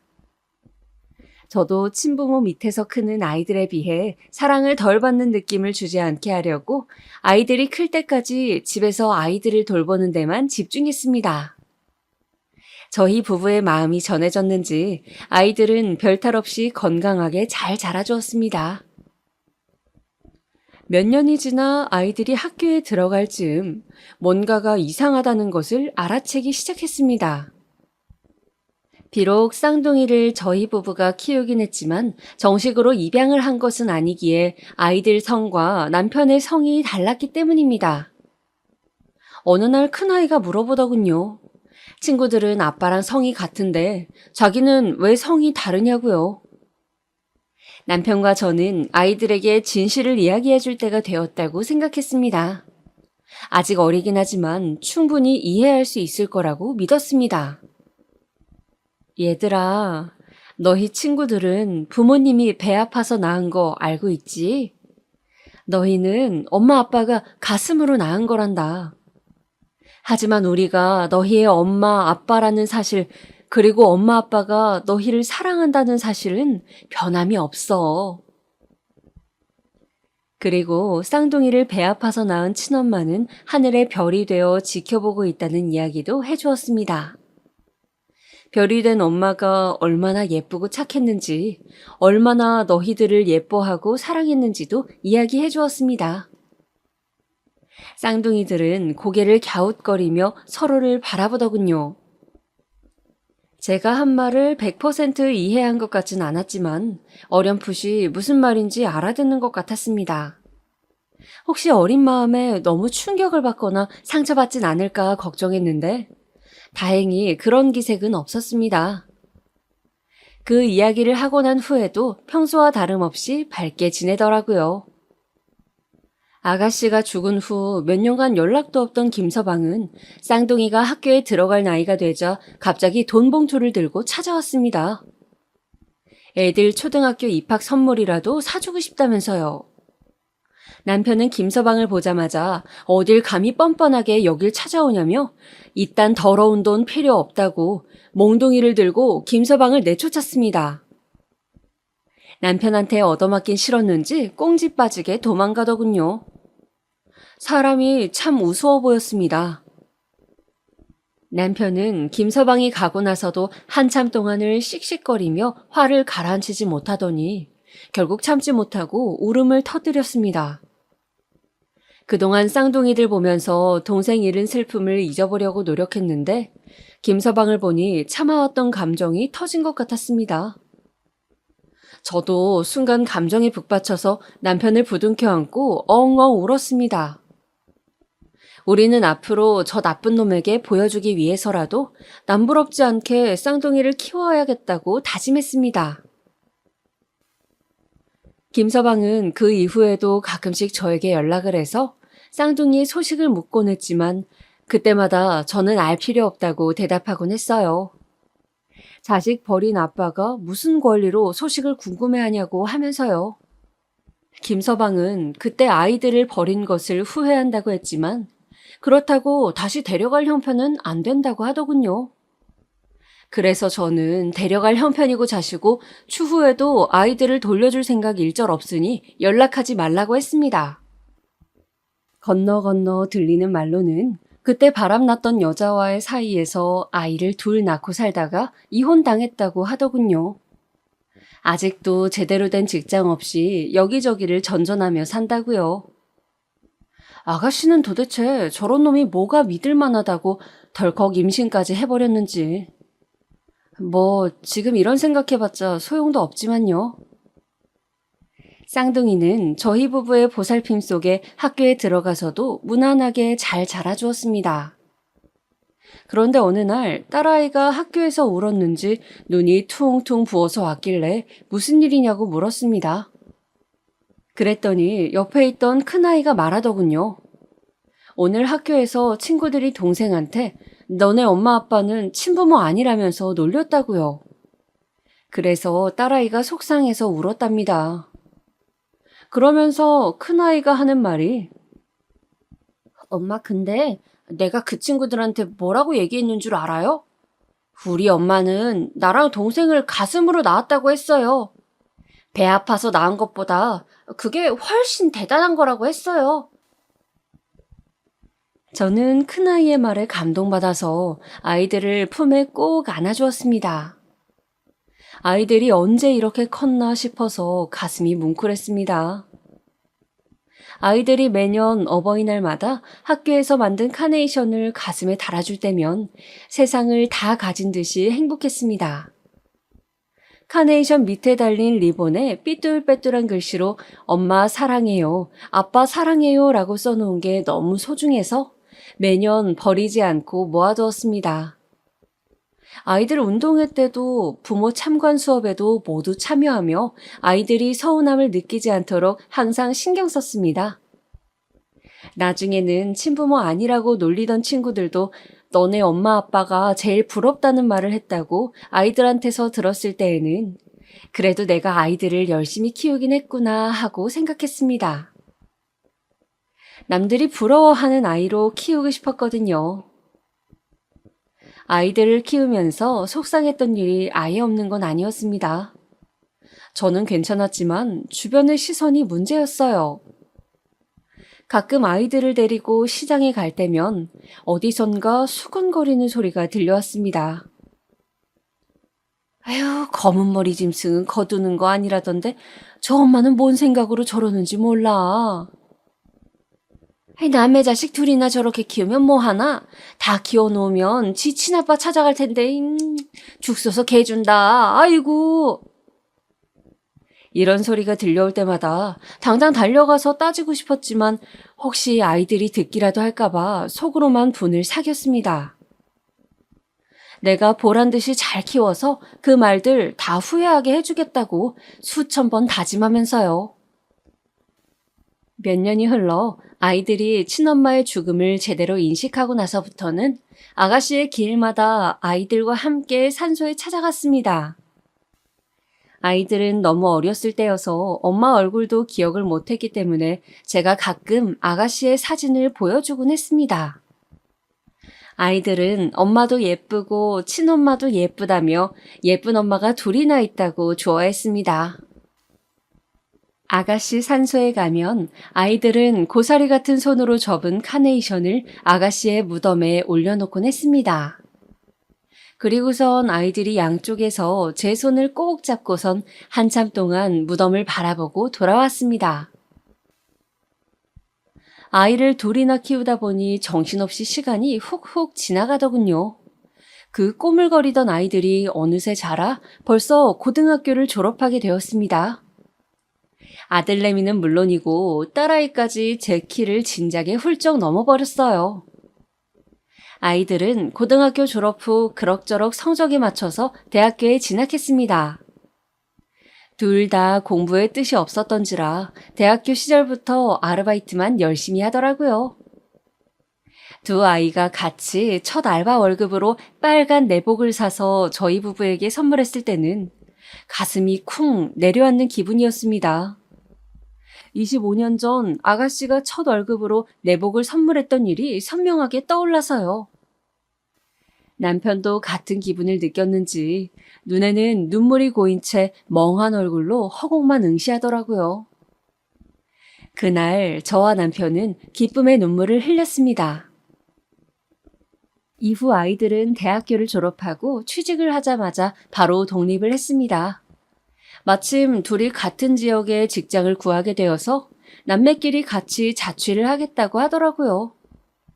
저희 부부는 아이들에게 자취방을 구해주고 우리가 지금 사는 집은 정리하기로 했습니다. 이제 아이들도 스스로 살 수 있을 만큼 다 키워놓았고 그동안 고생했으니 시골에 내려가서 편안하게 살기로 했어요. 예전부터 남편이 귀농하고 싶다는 얘기를 했었는데 저도 언젠가 나이 들면 그러고 싶은 생각이 있었거든요. 남편이 마침 시골에 봐둔 땅이 있다고 해서 거기에 작은 집을 지어 살기로 했습니다. 저희 부부 둘이 살 거라서 방 2개짜리 작고 아담한 집을 지었습니다. 남편은 원래 하던 일을 접고 동네 어르신들 집 고쳐주고 물건 수리해주면서 소소하게 용돈벌이를 했습니다. 그래도 모아둔 돈이 조금은 있어서 당분간 생활하는 데 지장은 없었습니다. 저는 집 앞에 텃밭을 가꾸어 채소들을 심고 가꾸었습니다. 농사를 해본 적이 없어서 아직 형편없었지만 몇 년 더 해보다 보면 동네 시장에서는 팔 수 있지 않을까 해서요. 시골 생활은 정말 한적하기도 하고 바쁘기도 했습니다. 마음은 한적한데 몸은 바쁘다고 해야 할까요? 도시 생활을 접고 내려와서 산과 들의 맑은 공기를 마시니 마음은 참 한적한데 생각보다 해야 할 일도 많고 바쁘더라고요. 그래도 이런 생활이 참 좋았습니다. 아이들이 가끔 주말에 내려오면 마당에서 고기도 구워 먹고 즐겁게 보냈습니다. 아이들도 펜션에 놀러 온 것 같다며 좋아하더라고요. 아이들은 직장에 1년 남짓 다니다가 관두더니 둘이서 돈 조금 모은 걸로 무슨 사업을 하겠다고 이리저리 바쁜 것 같더라고요. 어린 나이에 사업이라니 걱정이 되긴 했지만 그래도 젊을 때 추억이니 하고 싶은 거 다 해보라고 했습니다. 대신 해보고 정 안 되면 깔끔하게 포기하라고 당부했어요. 나이만 먹으면 나중에 다시 취직하기 힘들다고요. 사업 아이템이 뭔지, 어떻게 진행할 건지 구체적인 계획은 물어보지 않았어요. 괜히 이것저것 참견하는 게 될 것 같기도 하고 새로 시작하는 아이들에게 방해가 될 것 같아서요. 그렇게 아이들이 사업을 시작한다고 한 지 몇 년이 지났습니다. 잘 되고 있는 건지 아닌 건지 물어봐도 대답을 잘 안 해주더라고요. 가끔씩 전화가 와서 공과금 낼 돈이 모자라다며 몇십만 원만 빌려달라고 하는 걸 보니 잘 안 되는 것 같았어요. 남편은 시내로 나가는 길목에 작게 철물점을 차렸습니다. 그래도 생활비로 쓸 정도는 벌고 있어서 아이들이 필요한 용돈 정도는 줄 수 있었습니다. 저도 농사가 어느 정도 손에 익고 나니 지금은 웬만한 채소는 직접 길러서 먹고 남는 건 동네 사람들 나눠주거나 남편 가게 옆에 펼쳐놓고 팔기도 했습니다. 아이들만 잘 되면 더할 나위 없이 행복한 삶이었어요. 그렇게 시간이 흐르고 흘러 벌써 아이들이 30대가 되었네요. 저도 이제는 눈가에 주름이 자글자글한 60대가 되어버렸어요. 세월이 참 빠르죠. 사실 아이들이 30살을 넘으면서부터는 걱정이 되기 시작했어요. 사업이 잘 안 되면 얼른 취직 자리를 알아보라고 잔소리를 하기도 했습니다. 하지만 아이들은 알겠다고 대답만 하고 실제로는 어떻게 하고 있는지 모르겠더라고요. 그래도 이 나이 먹기까지 남매가 싸우지도 않고 같이 뭔가 해보겠다고 사이좋게 지내는 걸 보니 그것만으로도 다행이다 싶었습니다. 그리곤 얼마 전 어버이날이었습니다. 아이들은 어버이날이라고 또 선물을 바리바리 싸들고 시골에 내려왔어요. 엄마 아빠 먹으라며 비싼 한우에 홍삼에 속으로는 고마웠지만 겉으로는 이런데 돈 쓰지 말고 너희 맛있는 거 사 먹는데 쓰라고 괜한 잔소리만 했습니다. 아이들은 제 속을 아는지 모르는지 싱글벙글 웃기만 하더라고요. 그러더니 아이들이 선물이 또 있다면서 작은 상자를 내밀었습니다. 저랑 남편은 상자를 같이 열어보았어요. 그런데 웬 차키가 들어있더라고요. 어머, 이게 뭐니? 엄마, 아빠, 이리로 와보세요. 아이들은 저희 부부를 끌고 뒷마당으로 데려갔습니다. 뒷마당에는 커다란 대형 SUV 차가 세워져 있었어요. 제가 차종은 잘 몰라서 이게 얼마짜리 차인지는 잘 모르겠지만 딱 봐도 비싸 보이는 외제차였습니다. 저는 이게 무슨 일인지 몰라 아이들을 쳐다보았습니다. 엄마, 아빠, 이제 우리 이 차 타고 주말마다 같이 여행 다녀요. 저와 남편은 어리둥절해서 도대체 어떻게 된 일인지 아이들에게 물었습니다. 아이들이 해맑게 웃으며 이실직고 하더군요. 사실 몇 년 동안 사업이 생각처럼 잘 되지 않아 접을까 하던 차에 운 좋게도 대박이 터져 큰 돈을 벌게 된 이야기를요. 지금까지도 사업이 잘 유지되고 있어서 직원도 몇 명 채용하고 서울에 어엿한 사무실도 갖추게 되었답니다. 엄마 아빠를 깜짝 놀래켜 드리고 싶어서 여태까지 돈 없는 척, 잘 안 되는 척 연기를 해왔다고 하네요. 어떻게 몇 년 동안 저희를 깜빡 속일 수가 있는지, 이게 꿈인지 생시인지 분간이 안 되었습니다. 사업이 잘 되면서 너무 바빠져서 자주 내려오지 못했다며 죄송하다고 하더군요. 그래도 이제 직원들도 많이 채용하고 어느 정도 사업이 안정되어서 주말마다 엄마 아빠 모시고 여행 다닐 시간은 된다면서요.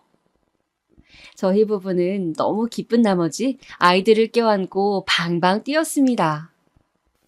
아이들이 부자가 되어서 기쁜 게 아니라 부족한 엄마 아빠 밑에서 남부럽지 않게 장성해 주어서 본인들만의 힘으로 이렇게 이뤄낸 게 너무나도 대견하고 기뻐서 덩실덩실 춤을 추었습니다. 남편이 아이들의 손을 잡고 이렇게 말했어요. 부족한 엄마 아빠 밑에서 이렇게 잘 자라줘 너무 고맙구나. 너희가 잘 되니 나는 이제 죽어도 여한이 없다. 아이들은 남편 보고 아빠는 뭘 그런 말을 하냐면서 이제 좋은 일만 남았으니 오늘은 신나게 놀자며 다 큰 나이에도 깍깍 소리를 지르며 뛰어다니더라고요. 그러다가 갑자기 둘째 아이가 큰 아이의 손을 잡고 손가락을 입에 갖다 대며 쉿 하더라고요. 그러자 큰 아이도 조용해졌습니다. 둘은 저희를 소파에 앉힌 후 그 앞에서 큰 절을 올렸습니다. 엄마, 아빠, 그동안 저희 이렇게 사랑으로 키워주셔서 감사합니다. 순간 큰 절을 하는 아이들 모습에 아가씨의 모습이 겹쳐서 보였습니다. 저는 벅차오르는 감정을 주체하지 못하고 주책맞게 울음을 터뜨렸습니다. 남편도 울고 아이들도 울고 한바탕 울음바다가 되었네요. 한참을 부둥켜 안고 울다가 딸아이가 웃음을 피식 터뜨리니 다 같이 푸하하 하고 집이 떠나가라 웃었습니다. 앞으로의 행복만 생각하면서요. 그 이후에는 많은 일들이 있었습니다. 아이들은 바쁜 와중에도 짬짬이 시간을 내어 내려와서 저희 집 옆에 작은 집을 하나 더 지었어요. 본인들이 결혼하면 가족들끼리 주말마다 내려와서 지내겠다고요. 그냥 별장이라고 생각하면 된다네요. 아이들이 서울에 올라가 있는 평일에는 저랑 남편이 그 집에 페인트 칠도 하고 청소도 하면서 지냈습니다. 아이들이 언제 결혼을 할지 모르겠지만 언젠가는 손주도 낳고 도란도란 3대가 모여서 지낼 생각에 행복해 하면서요. 그리고 남편의 철물점은 시내에 자리 좋은 곳으로 옮겼습니다. 그 옆에는 제 채소 가게도 조그맣게 열고요. 아이들이 엄마 아빠 쾌적한 환경에서 일하시라면서 인테리어도 깔끔하게 싹 해주었답니다. 그런데 너무 돈 벌려고 고생하지 마시고 재미로만 하라면서요. 노후는 자기들이 싹 다 책임지겠답니다. 말만이라도 고맙더라고요. 아이들 사업은 그 이후에도 계속 잘 되고 있습니다. 애들한테 장사 공부는 가르친 적 없는데 그쪽으로 머리가 타고났나 봐요. 역시 아이들을 믿고 기다려주길 잘했나 봅니다. 그리고 SUV 타고 주말에 여행 가자던 약속은 집이 다 지어질 때까지 잠시 뒤로 미뤄두었습니다. 집이 완성되었을 때 동네 사람들을 불러서 잔치도 했어요. 동네 사람들이 자식 농사 잘 지었다며 한마디씩 칭찬해 주셔서 저도 모르게 어깨가 으쓱했답니다. 여기가 우리 동네에서 자식 농사 최고로 잘 지은 집안이요. 부러워 죽겠구먼. 부럽다, 부러워. 우리랑 사돈 맺을 생각 없슈? 검은 머리 짐승 거둔다고 욕먹던 제가 이제는 자식 농사 최고로 잘 지은 여자가 되었네요. 그때 시장에서 욕하던 사람들이 지금 모습을 본다면 뭐라고 말을 할까요? 아마 부끄러워서 제 앞에서 고개도 못 들 겁니다. 이런저런 생각에 정신없이 잔치가 끝난 후 우리는 첫 가족여행을 어디로 갈지 의논했습니다. 그때 큰아이가 생각해둔 곳이 있다며 봉투에서 사진 한 장을 꺼내더군요. 사진을 본 저는 깜짝 놀랐습니다. 아가씨의 유품에 있던 사진이었습니다. 아가씨가 마지막으로 바라봤던 그 바닷가 말입니다.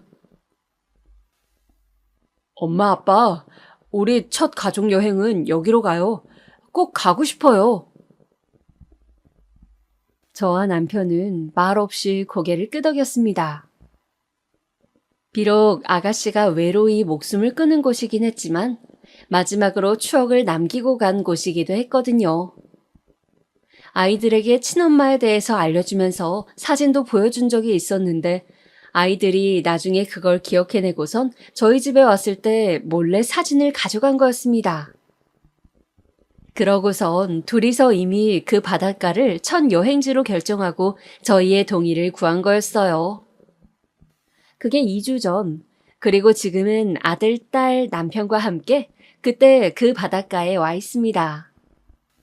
아이들과 바닷바람을 쐬면서 바닷가를 거닐기도 하고 저녁에는 회에 소주 한 잔도 마셨어요. 막상 오면 아가씨 생각에 우울할 줄 알았는데 생각보다는 덤덤하네요. 남편과 아이들도 하루 종일 즐거워 보였습니다. 하루 종일 즐거운 시간을 보내다가 모두들 자러 갔는데 저는 잠이 영 오지 않아 제가 살아온 인생을 글로 한번 적어보는 중입니다. 글로 적다 보니 그래도 참 잘 살아왔다는 생각이 드네요. 30년 전 아이들을 품은 제 선택을 지금에서야 마음 놓고 칭찬해주고 싶습니다. 내일은 가족들과 바닷가에서 가족 사진을 찍기로 했어요. 아가씨가 남겨놓은 그 사진 속 같은 장소, 같은 구도에서 이번에는 풍경만이 아닌 저희 가족이 담긴 사진을 찍으려고요. 나중에 저승 가서 아가씨를 만난다면 이 사진을 꼭 전해주고 싶어요. 저는 괜히 하늘을 바라보며 나지막히 말해봅니다. 아가씨, 쌍둥이들 때문에 하늘에서 걱정이 많았죠? 이제 걱정하지 않아도 돼요. 우리 애들 누구보다도 더 잘하고 있으니 이제 한시름 놓고 편히 쉬어요. 제 말이 아가씨에게 닿았을까요?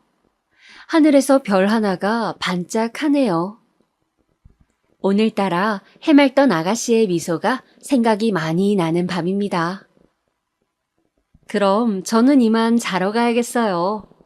내일 가족 사진 찍으려면 일찍 자야 하거든요. 제 얘기 들어주셔서 감사하고 여러분도 행복한 하루 보내시길 바랍니다.